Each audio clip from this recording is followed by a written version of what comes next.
So earlier in the chat, Tamar wrote that it would be nice to have this paced. So I'm trying to, stop after every step and, take a quick poll. And if people have, question or failed, then maybe we can tackle that in the chat or live.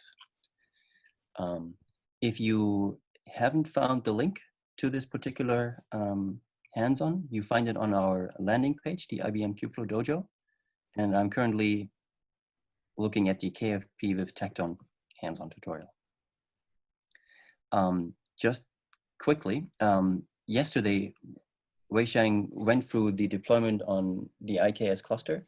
If you were provisioning a cluster and you didn't follow with all the steps, you can still do that, right? You can go back to this, the Kubeflow on IKS, and then, maybe run the steps that you missed out yesterday. That will ensure that you have a deployed cluster. Other than that, that might take time, maybe that should be done, offline. Okay. Now, Animesh already explained very well what we're doing with the KFP Tacton project. We're basically extending the Kubeflow pipelines SDK, the API, and the UI to make it work with a Tacton backend. Now, in this particular tutorial or hands-on, we're going to show how to use the compiler and the SDK to compile your Kubeflow pipelines DSL scripts and produce the Tacton YAML. The Tacton YAML file will contain a Tacton pipeline run, and that pipeline run embeds a pipeline specification along with all the tasks, which are equivalent to the container operations that you defined in your DSL pipeline script. Let me just quickly reiterate the prerequisites for this. Since the SDK is in Python, you will need local Python installation. The Kubernetes cluster, hopefully you set this up yesterday with Weisheng, or you could try to use Minikube. Kube controller is required to deploy our custom resources. Tacton deployment is required if you want to run the pipeline on a Tacton cluster. It's not required to work with the SDK. The TKN, Tacton CLI, is what we use to start pipeline runs or to retrieve logs from the command line if you're not using the Tacton dashboard. And Kubeflow pipelines is what we use especially for artifact storage. So even though technically the compiler code runs local on your machine, when you run the pipelines, all of the artifacts are stored in the Minio storage that comes with Kubeflow pipelines. So Kubeflow pipelines is also required for end-to-end testing. I have a small section here of installing Tacton. I am gonna skip this because that is, basically done with Weisheng's setup yesterday. Part of Weisheng's setup was also the Tacton CLI. If you haven't done and you have a macOS, these two commands will get the Tacton CLI installed on your Mac. There's instructions that you can follow from the Tacton CLI for other operating systems. But if you followed along yesterday, that would also have been done. Same with the dashboard. If you have a Kubeflow cluster set up already, you can run this command to install Tacton on top of it, the Tacton dashboard on top of it. And earlier was a question from Tamar also, is how to access the public IP of the Tacton dashboard. And it doesn't work out of the box, but you can expose the node port by running this command, and then you can access it via the public IP as we did yesterday. How to open the dashboard from the command line, I'll use that when I go through the tutorial. Are there questions about my little preamble? If not, I'll follow into the actual tutorial. Okay, so the Kubeflow pipelines, or our KFP Tacton repository, you can find it if you Google for Kubeflow and Tacton, or you can put it in straight into your browser URL. That's the repository that we've been working on for the last couple of months. And Animesh explained the 3 phases we've been working through. And we started with working on the SDK. And the SDK is what has the compiler and the client for Tacton.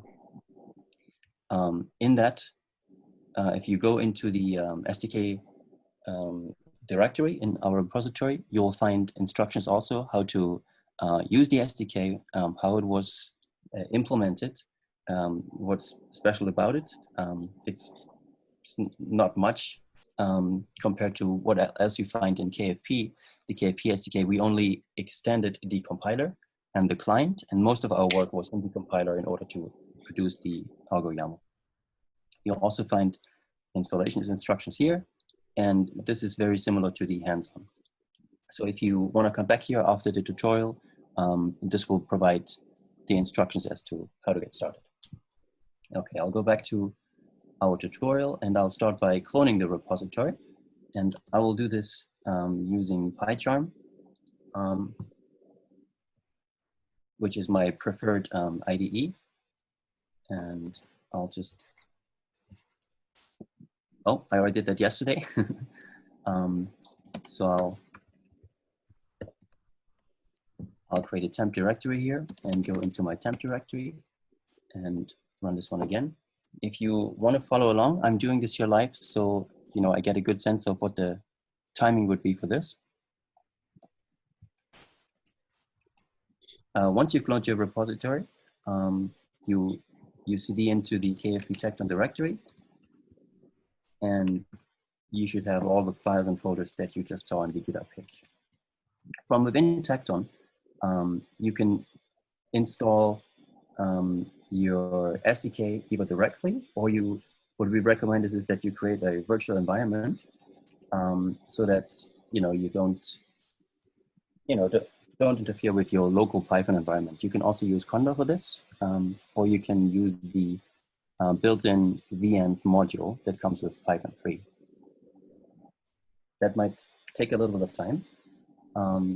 Once this is set up, you would activate it in standard way, and then you can go ahead and do your pip install of the SDK.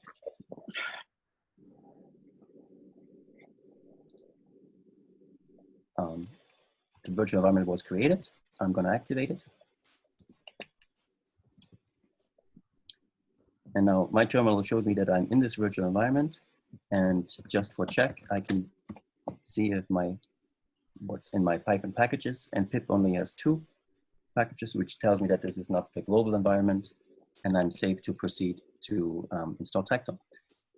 You could do a pip install and go get the KFP Tekton package from PyPy, or you can install it locally, which I'm doing here because this tutorial is also targeted to introduce prospective developers.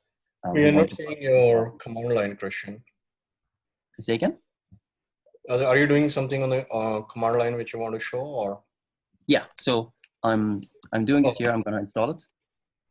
One of the questions on the Slack is, are there any commands we run to check we have all of the prereqs installed? The second is, do I need to set the variable kubeconfig when I do make test? It tells me that kubeconfig not set. Yes, yes. That's a good point. Kubeconfig, is not required for the first part of the tutorial because all of the compiler and the SDK runs locally. For end-to-end testing, we will have to make sure kubeconfig is set, and I'll get to that.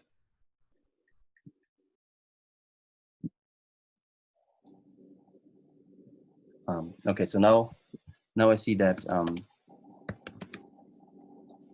all of my KFP Tekton packages were installed. You should see KFP Tekton installed in the local directory that you're in, along with KFP and all of the prereqs that KFP comes with. So here you can see we are using KFP 051. Since the 1.0 release is not yet final, there's no SDK, KFP SDK 1.0 as far as I know yet.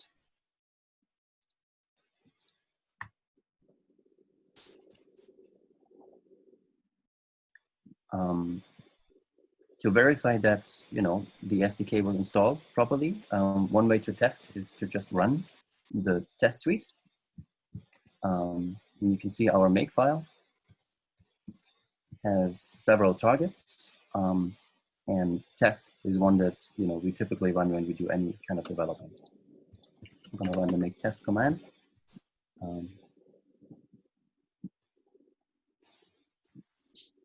And what you will see, hopefully, is that all our tests run successfully, have a little OK check mark behind it, and you'll get an OK at the end.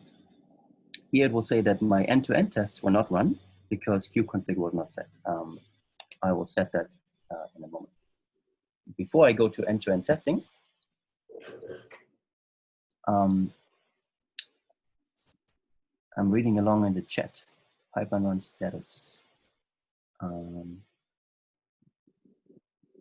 Oh, okay. So, sorry, Falk. That means you already have your kubeconfig set up and your make test included the end-to-end tests. Some of those end-to-end tests, they have prereqs. I'll go into that a little later. You can also run make unit test, and that will only be running unit tests on your local machine. Now, as I've explained earlier, the KFP Tacton SDK is extending the Kubeflow Pipelines SDK. And if you want to get an overview over that Kubeflow Pipelines SDK, you can find that under the Kubeflow documentation, pipelines, and in the overview over Kubeflow pipelines, there's a section describing the architecture of Kubeflow pipelines and also goes into details about the SDK and the compiler. And, you know, of course, all the other architectural elements of the Kubeflow deployment. And if you want details here, you can follow those links along. What we did in our project is we extended the Kubeflow Pipelines compiler, which you find under the SDK. And that's what I've showed in my IDE earlier. Sec, I'm confusing myself here. Let's go back to the hands-on. Right. Oh, yes. So Kubeflow Pipelines comes with a command line called Dsl Compile. We extended that command line to Dsl Compile Tacton so that you can run the Kubeflow Pipelines compile command in parallel, or as well as the KFP Tekton compile command. So we didn't override the original. We added a separate one. If you were successful in your installation, you should be able to, the Dsl Compile Tekton CLI should be available in your shell. And you can test it by just running the command. It will tell you what version of the Tekton compiler you have and give you brief instructions as to how you can run it. Typically, you would run it with 2 arguments, --, and then you would point to a Python DSL script. In this example, I'm using one of our test scripts because it's very simple and should work for most cases. And in the output, you specify the YAML file that will contain your Tekton YAML. Let me quickly run this.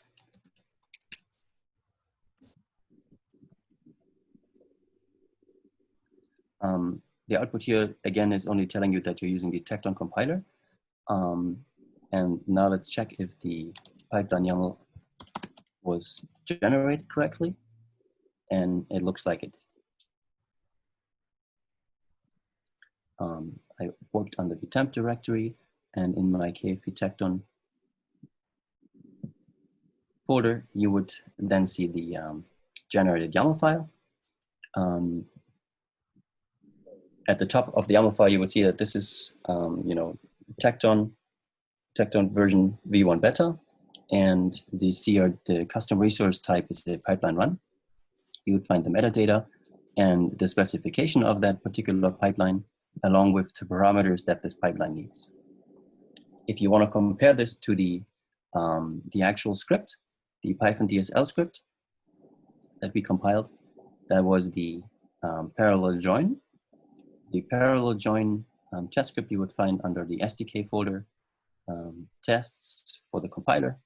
And then under the compiler, we have all of our test scripts, and the parallel join Python DSL script is a very simple one. It downloads a text file from Google Cloud, which has some Shakespeare text in it, and then basically echoes that back out. So if we run this simple pipeline, if you want to run this pipeline on our cluster, now you need to make sure that you have your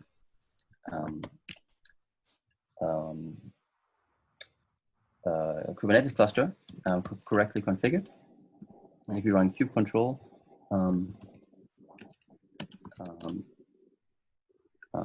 get pods in the namespace, Tekton pipelines.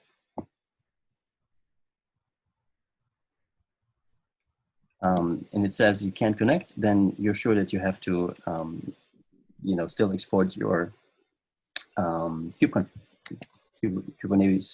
configuration. If you had a cluster generated yesterday, then you can go to the IBM Cloud dashboard, and at the top of your account, there's this little profile icon, and under login and CLI, you can copy and paste the login command with a temporary token, and just paste that into your command line, and that should configure or make sure that you have access to your Kubernetes cluster.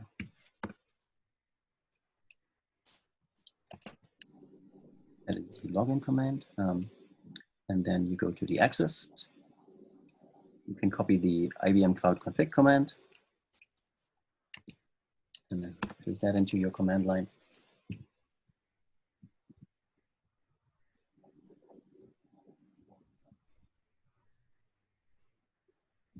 And at the end of this command, it will tell you how to export your kubeconfig file. And now that you have it exported, your kube control command should be showing you your Tekton pipeline service pods running. If you don't see any, if you don't see the Tekton dashboard or Tekton pipelines controller, that probably means that the cluster you're using hasn't been set up with Wei Sheng's instructions yesterday. And for end-to-end testing, you would have to go through those steps, which might take some time, and you would have to follow along after this hands-on. If your cluster does work, now you can take your Tekton pipeline that you just compiled, and you can apply it to your cluster. We're running our pipelines in the Kubeflow namespace because that's how we make sure that we have our artifact storage available. And kube control apply, paste it into your command line. And if you'd run this command previously, it would tell you it's configured. If you hadn't run it previously, it would tell you this pipeline has been created. If you have previously run the pipelines, you can use your tkn command line, and you can list all your pipeline runs. I have this is also part of the instruction. Since we're running in the Kubeflow namespace, you have to make sure the tkn command line looks in the right namespace. And you can see yesterday, we ran some of those pipelines already. You want to see the last pipeline that was run, you can run this command, and it should show you the logs from that last pipeline run. If you know what pipeline you want to see, you can also give the name of the pipeline that you want to see from your pipeline run list, and then you can get the logs for that particular pipeline. An easier way, or a more convenient way, is of course using the Tekton dashboard. If you followed this setup yesterday, then your Tekton dashboard, and you did expose the Tekton dashboard node port, then it should be available via public IP. And then these 3 lines of code should make sure you can open this in your web browser. And as Tommy showed in his demo earlier, you should see all the pipeline runs that run on your cluster, and then dive into the individual logs for all of the tasks that have been executed. I'm gonna do a quick break here and see if people were able to follow along. Animesh or Tommy, were you able to answer questions on the chat? I think mostly it's fork which is going right. So he is getting a failed calling webhook error, context deadline exceeded.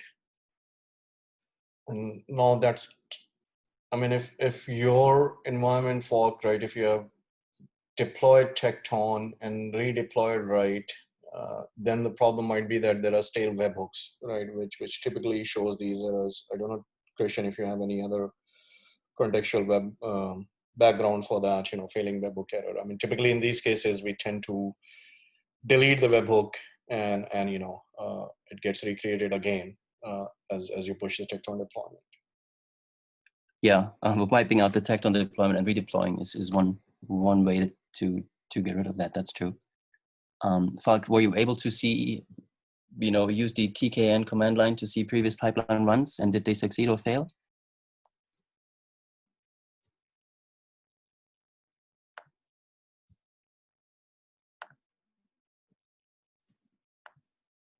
Okay. I think if I mean, if you're able to see the dashboard fork, that means that, you're now one thing, just to specify, this part of the workshop was more, you use the DSL and you use the SDK. Now you can download the, as Christian mentioned, right? You can download the SDK from PyPy directly, right? So it's not exactly the KFP SDK, but KFP SDK with an extension for Tekton, right? So you can do that to make life much simpler if you don't want to go through the dev environment setup. But the dev environment definitely comes in handy, if you're looking at contribution opportunities, right, and doing PRs. right. The other part of it is like what Christian showed was, compile and run it on Tekton directly, right? For a lot of the people who want to just run it on Kubeflow pipelines, you can just exactly take the same output. And if you have access to the Kubeflow pipeline console, which was either created yesterday or handed over to you now, you can then, move and run it on KFP dashboard directly, right, without having the need to go to Tekton, right, if you don't want to directly. So, yeah. Just quickly, Tamer wrote tkn UI port. The variable that I created seems to be blank. That probably means that your node port was not exported, which is one way to make sure that that is possible. You can run this command under the Tekton dashboard setup in the hands-on. That will expose your node port, and then the Tekton UI port variable should be populated properly.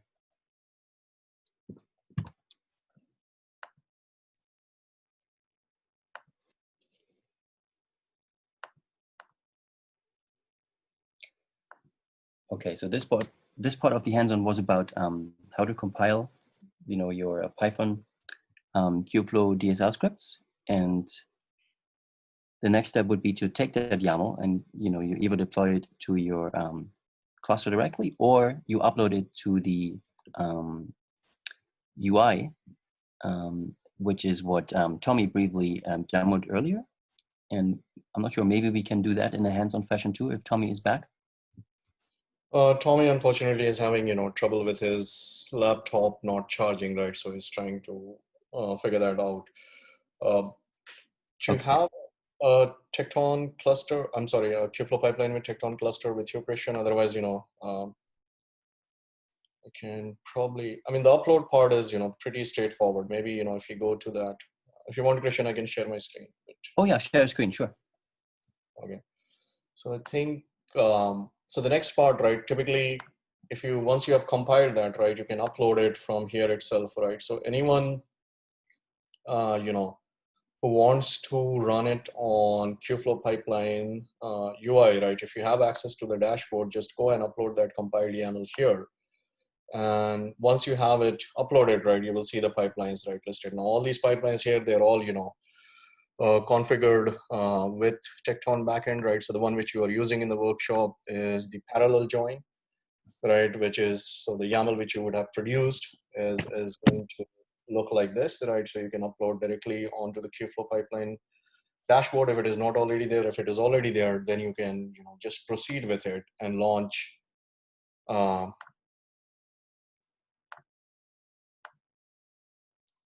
you know, directly, and you don't need, you know, any specialized parameters to run this particular pipeline. Right?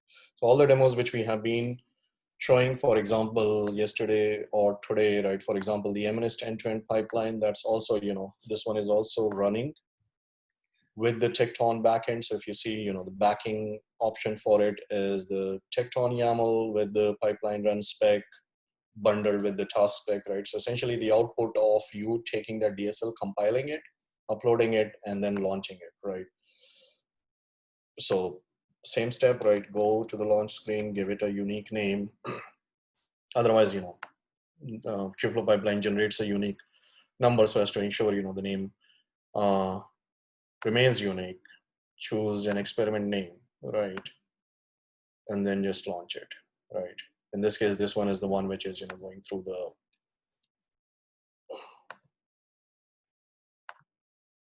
sorry. Let me go back to this. So if anybody is you know, having trouble, this is hopefully, you know, the most straightforward step, right? If you have the dashboard handy with you to just upload and run, right? So as I mentioned, right, I already launched the 2 right now. The MNIST one is having some trouble, but the parallel one just completed, right? And if that goes, you will, you know, this is just to show a basic, simple, as Christian was saying, that, you know, to show that, you know, 2 parallel steps, you know, providing their output to a single step, right? So that should have run on your environment if you have access to a dashboard. If there is an issue, let us know, right? Animesh, can I just ask a quick question about Tekton for a second? Sure. One of the things we've struggled with Airflow is serializing the output from the stages and then going and fetching it again, because the stages needed to know where the previous stage had stashed its output. Looking at this parallel join Python script, it's rather good because it can access the output from download 1 and download 2 when it comes to do the echo. So that's great. It looks as though it's using the output as a chunk rather than as a stream.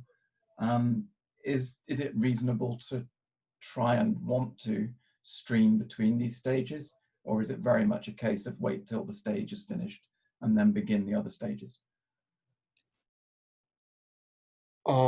So like if you have, like, as part of the DSL, right, if you have specified that, you know, in this case, right, it was explicitly mentioned that the stage number 3, right, which, you know, as you were seeing in the screen, would have inputs from both the stages, right? So in this case, right, so the DSL, you know, mentions that these 2, you know, the outputs of these 2 need to feed to 3, and in that case, right, it definitely will wait, right? But if there are steps which you are running in parallel, let me see if I have the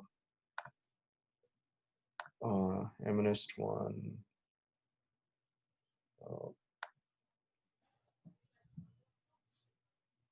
Okay, this is 214, not my environment. Okay, experiments.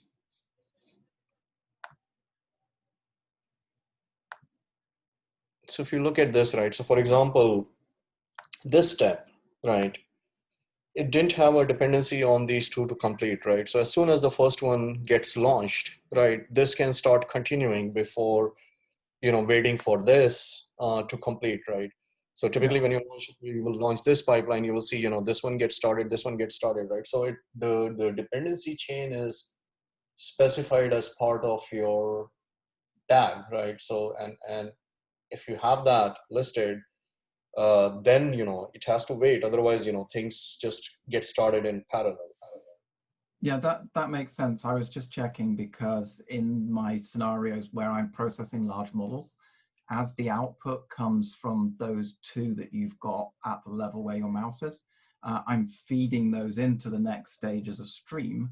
And so essentially my whole pipeline is all running in parallel, because I can stream the output from those two into train as the output becomes available. It seems here we're saying we do want to serialize or make the output available and then begin train when the other two have completed entirely. And that's perfectly understandable. So thank you. Yeah, I'm trying to understand your use case, right? But definitely, we can chat offline, right? So for example, when you say like there is one pipeline which is, running in parallel, and that doesn't have any dependency, your original pipeline doesn't have any dependency, but as the output of other pipelines become available, you want to stream that data to a step in the original pipeline. Well, in my case, it's on the picture in front of you, it would just be a vertical line, and the output from one would feed into the next one. It's quite a simple straight line down the page. But as soon as the first piece of data was available from the first step, that would be pumped out onto the stream and be available to the second step. And the first step would carry on doing stuff and producing more output later, which would then come into the second step later. I'll send you a link because it's one of the things we've got on our ML stuff on the IBM repo. I'll send you the link. Definitely, and let's sync up on that, right? I'd like to understand that, but I sort of getting sense what you are trying to do here. Yeah. So maybe I can rephrase the question a little bit. I have a similar question. So let's say suppose the first component here is reading from a huge training data set. Would it completely read in all data set and process all of it before it pump out to the next component in the pipeline? Or would it read, like less than one input at a time and then process it and then send it and then read the next one? In other words, the serialization of the data in between the component would be one piece at a time, or would be the whole data set, being processed and then pumped to the next one?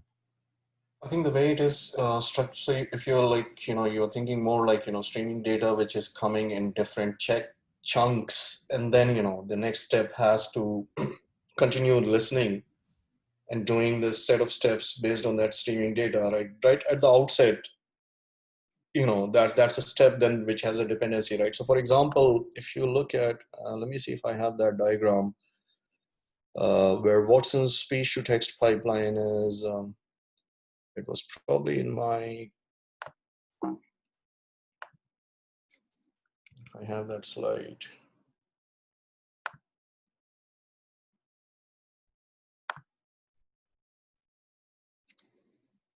So what they in their case, right? Let me try to get to their pipeline.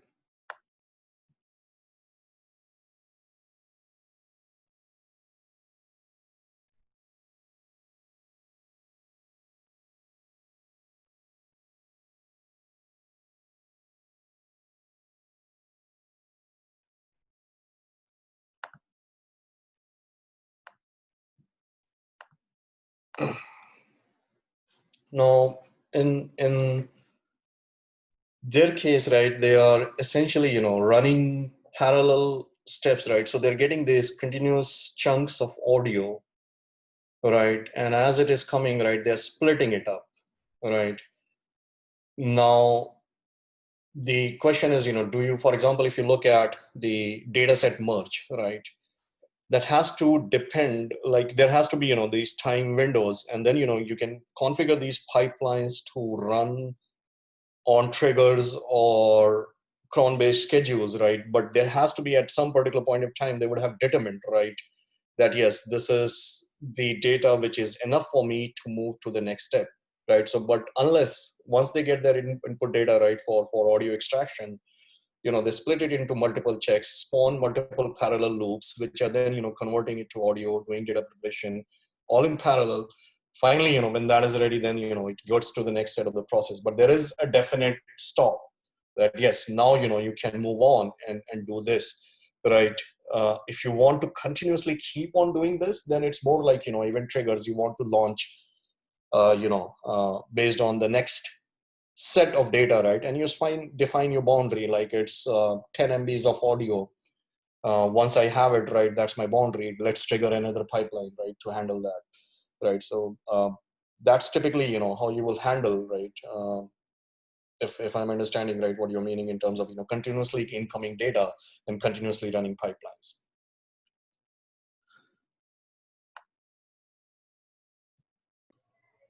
Thanks, Animesh.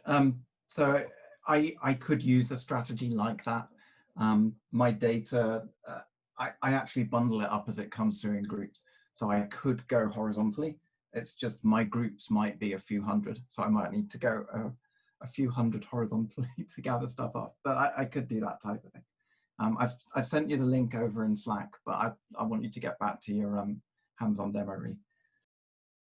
Okay, sure, David. We will follow up on it, right? And I mean, the Kubeflow community is very creative, right? So it might be that what you have is already being handled by someone with some more creative ways around it. But as such, yes, directly, handling streaming data without having strategies like this, I don't see, conceptually how it will be feasible, right? So Watson speech to text is probably the best example where they have boundaries at which point they stop. Then they spawn multiple para loops, get this done. Then they have triggers which are listening. Once again, they reach that boundary, okay, 10 MB of audio there, then they go through the next loop. But that's probably the way to go about it as far as I know. But I'll dig deeper into your use case. Thanks, Animesh. Cool. Okay. Does anyone else have any questions?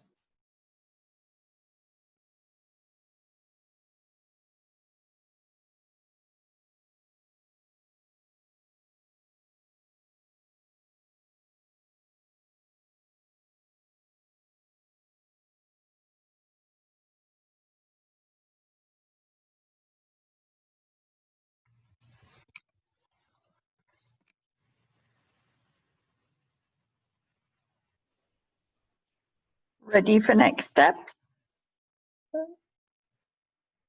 Is everyone able to upload that pipeline on their dashboards, launch it, and it's working if you have the dashboard?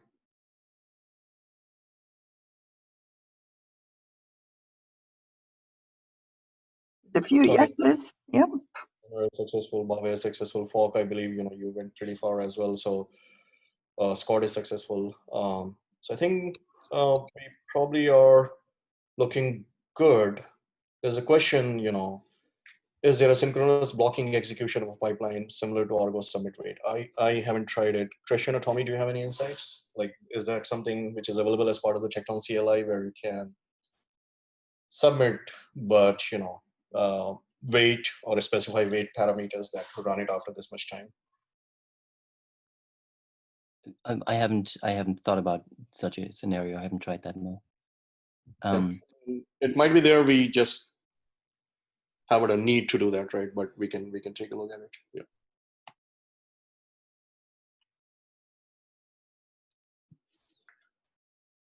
Okay, so I think we are good. We'll probably take a break and then go to the next session. So let's see. We have